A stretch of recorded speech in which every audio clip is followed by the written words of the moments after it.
Bienvenidos a La Literatura o la Vida, un podcast donde chapoteamos entre realidad y ficción. Soy Borja Rivero y antes de empezar este segundo episodio, me gustaría agradecer la buena acogida del primer programa, así como los mensajes de apoyo que me habéis hecho llegar. Así que gracias, muchas gracias a todos.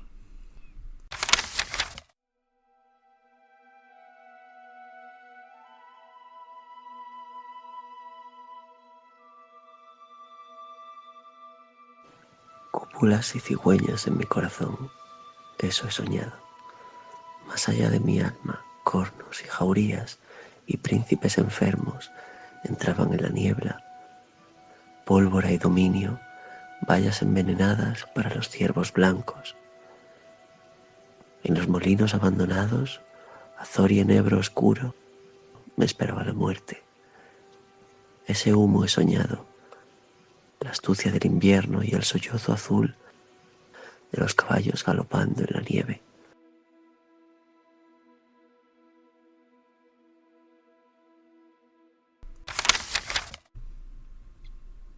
El poema se titula La noche. Es del Premio Nacional de Poesía Juan Carlos Mestre, de su libro titulado La poesía ha caído en desgracia, en la edición de la editorial Calambur.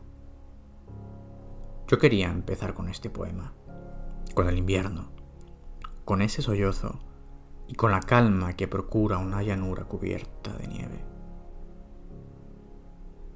En el primer episodio de este podcast me enredé con el ensayo sobre el día logrado de Peter Handke y no dije, porque no lo sabía entonces, que su subtítulo en la versión original es Sueño de un día de invierno.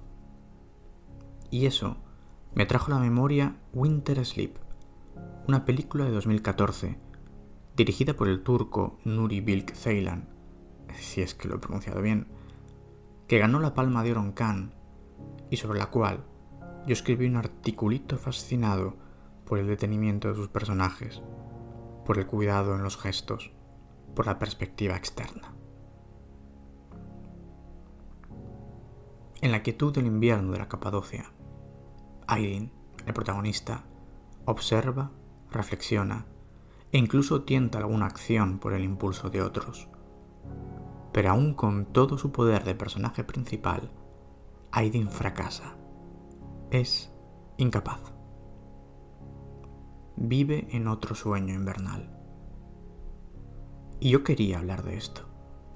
Quería hablaros de la lavada orografía de esa parte de Anatolia, de sus oquedades donde silba el viento, y quería hablaros de la meseta española por oposición, de la Castilla elevada y desértica. Allí el invierno perfila de escarcha las mañanas y afila la hierba que crece cerca de los ríos. En Castilla no existe nada, excepto potencialidad. Esa es una frase del propio Handke, que recoge en sus diarios de viajes. Es una de esas sentencias que ordenan el mundo, le dan forma. Una frase para cincelar en el altar de cada iglesia y ermita del viejo reino. Sí, yo quería extenderme en esto y hablar de ese no lugar donde yo hundo mis raíces, donde hace 15 años me perdía en bicicleta hasta quedarme completamente solo y me sentaba a la sombra de un ruinoso caserío de adobe y escuchaba el silencio. Allí era consciente de mi propia respiración, agitada por el esfuerzo de pedalear por caminos de tierra. Me tumbaba y podía ver transformarse el cielo ante mis ojos.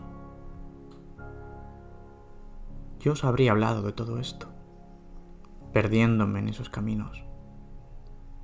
Pero cuando pedí a Adrián que leyese el poema de Juan Carlos Mestre para el podcast, él estaba en Ponferrada. Y al día siguiente me envió una fotografía. Era un folio pintado con el poema escrito y estaba expuesto en la biblioteca municipal y lo firmaba el propio poeta. He aquí la coincidencia, la vida espiando por encima del hombro del arte, imitándole, anticipándose con una risa traviesa. la literatura o la vida, y en este pulso desigual, la primera vence. Yo solo soy un aprendiz que tropieza con estas casualidades, pero Enrique Vilamatas es un experto en tropezar con coincidencias y paradojas, que luego escribe que escribe. Y como siempre que yo me encuentro con una, vuelvo a su literatura para releer algún fragmento y saborear un poco más de esa agradable satisfacción. Y así, hojeando, me encontré con el inicio de Exploradores del Abismo en la edición de Anagrama.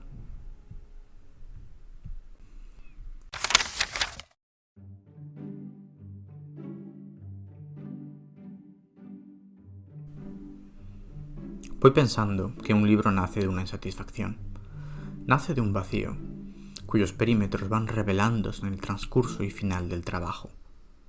Seguramente escribirlos llenar ese vacío.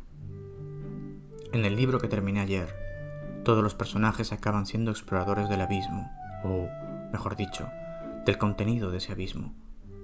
Investigan en la nada y no cesan hasta dar con uno de sus posibles contenidos, pues sin duda les gustaría ser confundidos con nihilistas. Todos ellos han elegido, como actitud ante el mundo, asomarse al vacío, y no hay duda de que conectan con una frase de Kafka: fuera de aquí, tal es mi meta. Voy andando por Praga, pensando en todo esto. Voy con paso feliz, mi cuerpo levemente doblado, la cabeza un poco inclinada, ondeando como si ráfagas de viento me arrastrasen a uno y otro lado de la acera. Llevo las manos cruzadas a mi espalda y mi zancada es larga. Me alcanza una ansiedad indefinida que va acompañada de un abismo mortal y del sereno tedio de los últimos meses, aunque es un vacío muy optimista.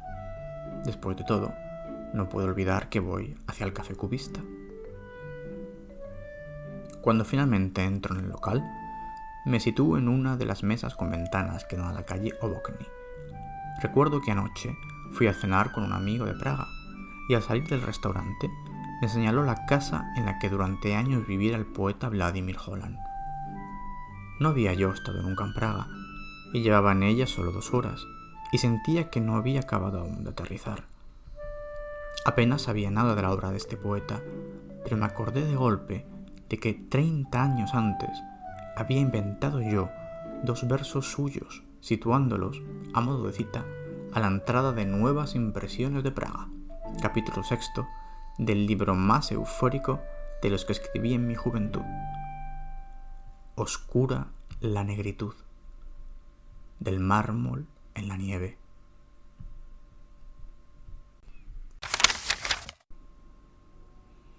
Y os preguntaréis, ¿qué casualidad es la que se revela aquí? Vilamatas, o el narrador, solo recuerda una anécdota. Eso no tiene nada de extraordinario. Pero es que a mí me encanta Vladimir Holland. Encuentro sus palabras no impresas, sino bordadas con aguja e hilo negro.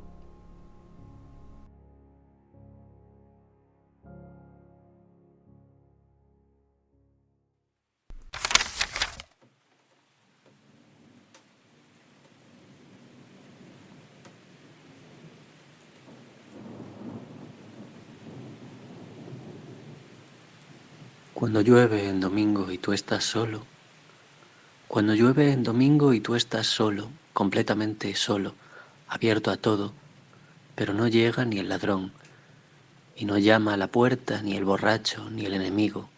Cuando llueve en domingo mientras tú estás abandonado y no comprendes cómo vivir sin cuerpo y cómo no vivir puesto que tienes cuerpo. Cuando llueve en domingo y solo no eres más que tú. No esperes ni hablar contigo mismo. Entonces el ángel es el único que sabe lo que hay encima de él. Entonces el diablo es el único que sabe lo que hay debajo de él. El libro sostenido, el poema al caer.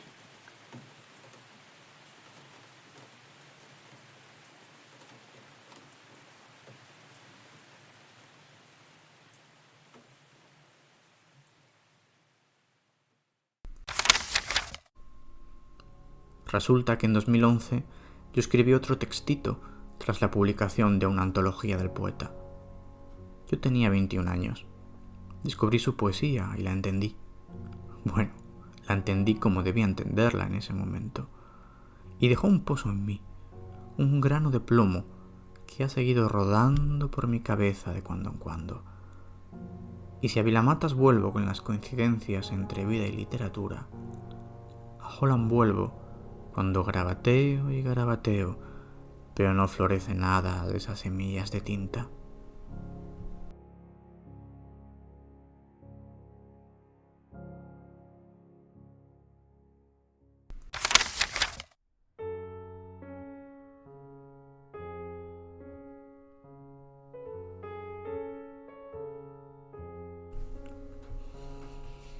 Vladimir Holland es el ángel negro, y uno se lo imagina encerrado en su casa, desplegando las enormes alas de plumas negras, plumas de cisne, limpias, brillantes en la semioscuridad de su cuarto. Holland se inclina sobre un escritorio de madera y escribe, rasgando en ese papel que se acumula por todas partes. Escribe todo lo que se le ocurre, todo, en cualquier estilo.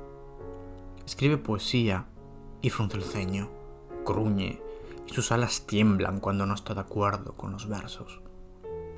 Pero Vladimir se levanta, aferrando el papel con la tinta aún fresca, y lo lanza a las llamas de la chimenea, donde ve cómo esa negra mancha se diluye, corre por el papel y desaparece.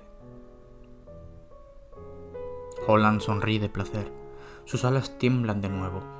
Abre las plumas, gozoso, y agita un poco el aire a su alrededor, levantando polvo y ceniza.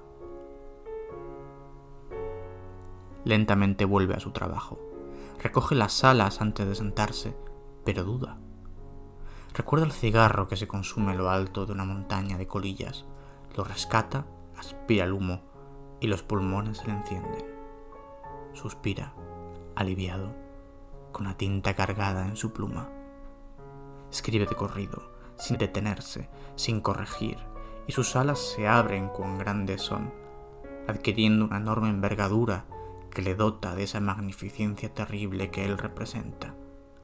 Brilla con el toque de Dios, de un Dios en el que no cree, con el toque diabólico de esa fuerza malvada que late en sus venas y carga de plomo un corazón ya pesado.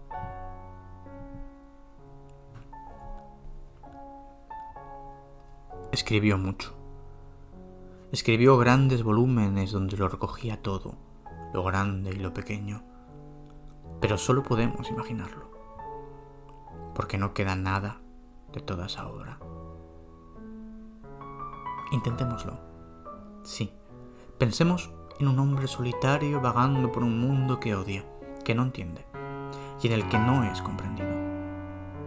De seguro Holland escribió sobre algún personaje así. Un lobo hambriento de trascendencia, apaleado por quienes temen su mundo y se esconden de él.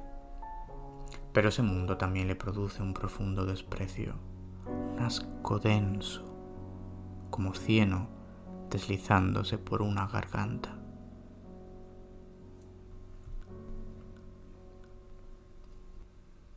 Quizá, ¿por qué no?, escribió precisamente sobre un ángel negro, el Mesías de un Salvador exiguo. Por supuesto sería ignorado, apedreado por las tropas de Lenin, o quizá aplastado bajo las botas de los nazis, quienes marcarían sus alas con esvásticas al rojo vivo.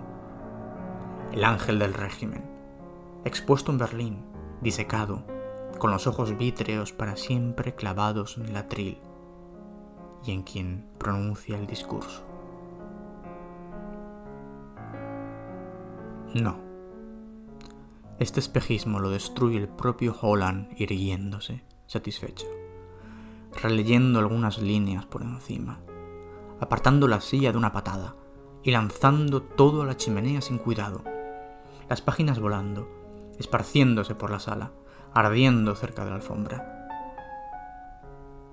Vladimir respira y el humo acre revive el fuego de sus entrañas. El perfeccionismo de Vladimir devoró a sus personajes. Los consumió. Los condenó al olvido.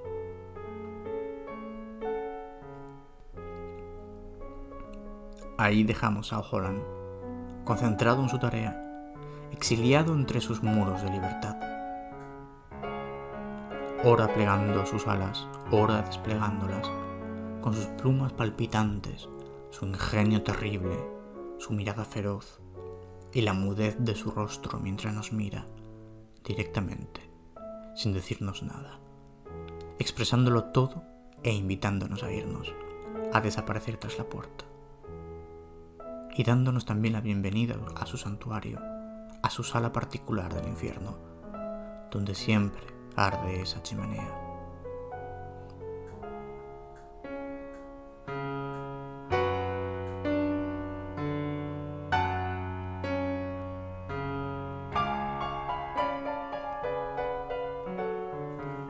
Después, el ángel negro cierra la puerta, y quizá sonría, o quizá no.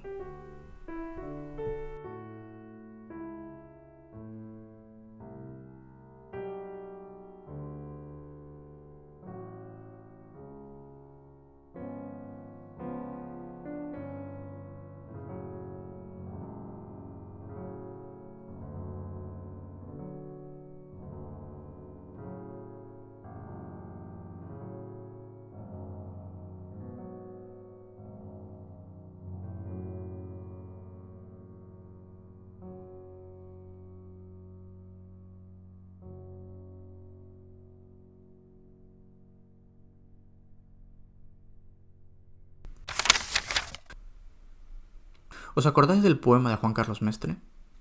El sueño de cúpulas y cigüeñas, el sollozo azul de los caballos galopando en la nieve. Pues Vladimir Holland está traducido en España por Clara Janés, y ella publicó en 1989 una novela titulada Los caballos del sueño. Esto es algo que yo he descubierto hoy, cuando preparaba este programa. Pero os confesaré el sentido de esto. El Holland que yo leo es el Holland sin fuerza en las manos salvo para escribir. En su poesía hay también una frustración, una impotencia semejante a la de Aydin, el protagonista de Winter Sleep. Ambos viven apartados, ambos juegan con su propia desaparición, igual que juega Vilamatas en casi toda su obra. Nosotros podemos desaparecer gracias a la literatura, y ellos también. Desaparecen al galope. Es el caballo de Juan Carlos Mestre el que nos ha traído hasta aquí. Aydin encuentra en un caballo salvaje su fuerza. Holland lo cabalga en su texto hacia la poesía.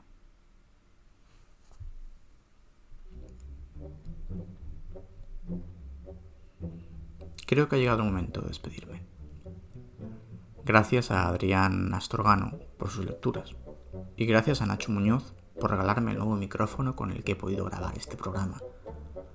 El apoyo de los amigos siempre anima a continuar con estos pequeños proyectos. Espero que hayáis disfrutado este segundo programa.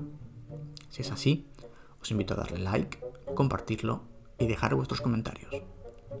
Si queréis saber algo más de mí y sobre lo que escribo, podéis visitar el blog luzdemercurio.wordpress.com, visitar la página de Facebook Luz de Mercurio o el Twitter @literatura-o-vida. Eso es todo por ahora. Felices lecturas.